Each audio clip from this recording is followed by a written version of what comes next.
یوم ترجف الراجفہ، جس دن تھر تھرائے گی تھر تھرانے والی، یعنی زمین کانپے گی، پہاڑ کانپیں گے، اور ہر چیز، پہلی سور جیسے ہی پھونکی جائے گی تو ہر چیز کانپے گی، ہر چیز میں اضطراب آ جائے گا اور تمام مخلوق مر جائے گی۔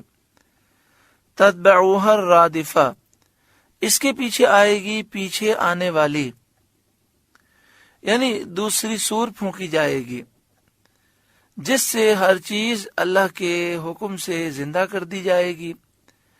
ان دونوں سوروں کے درمیان 40 سال کا فاصلہ ہوگا۔ قلوب یومئذ واجفہ، کتنے دل اس دن دھڑکتے ہوں گے، یعنی کتنے دل کانپ رہے ہوں گے۔ ابصارها خاشعہ، آنکھ اوپر نہ اٹھا سکیں گے اس دن کی ہولناکی اور دہشت کی وجہ سے۔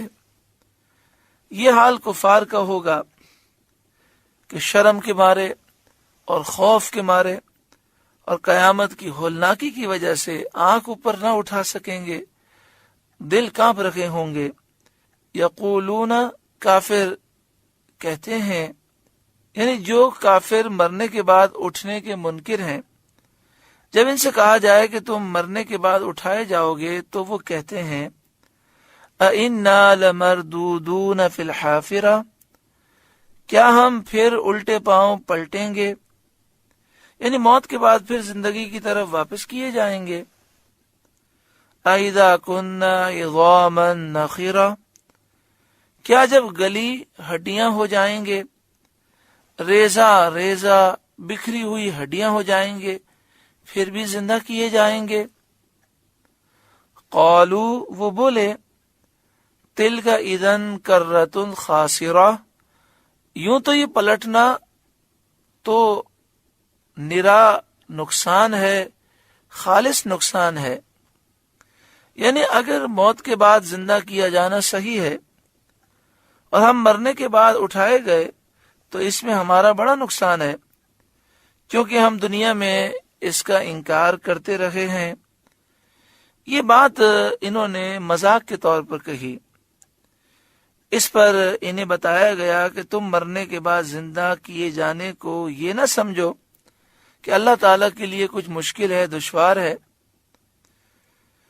کیونکہ اللہ تعالیٰ قادر ہے، برحق ہے، تو قادر برحق پر کچھ بھی دشوار نہیں، مشکل نہیں۔ فَإِنَّمَا هِيَ زَجْرَةٌ وَاحِدَةٌ، تو وہ نہیں مگر ایک جھڑکی، یعنی دوسری سور ایک آواز ہے، ایک جھڑک ہے جس سے سب جمع کر لیے جائیں گے۔ اور جب دوسری سور پھونکی جائے گی فَإِذَا هُمْ بِالسَّاهِرَةِ، جبھی وہ کھلے میدان میں آ پڑے ہوں گے، یعنی اپنی قبروں سے نکل کر زندہ ہو کر میدان محشر میں وہ آ پڑے ہوں گے۔ هَلْ أَتَاكَ حَدِيثُ مُوسَىٰ، کیا آپ کو موسیٰ کی خبر آئی؟ یہ سید عالم صلی اللہ علیہ وآلہ وسلم سے خطاب ہے۔ جب قوم نے آپ کو جھٹلا دیا تو قوم کا یہ تکذیب کرنا آپ کو شاق اور ناگوار گزرا، اس سے آپ کو تکلیف ہوئی، آپ غمگین ہوئے، تو اللہ تعالیٰ نے آپ کی تسکین کے لیے حضرت موسیٰ علیہ السلام کا ذکر فرمایا، جنہوں نے اپنی قوم سے بہت تکلیفیں پائی تھیں۔ مراد یہ کہ انبیاء کو یہ باتیں پیش آتی رہتی ہیں، اے محبوب آپ اس سے غمگین نہ ہوں۔ اذ ناداہ ربہ بالواد المقدس طویٰ، جب موسیٰ کو ان کے رب نے پاک جنگل طویٰ میں ندا فرمائی،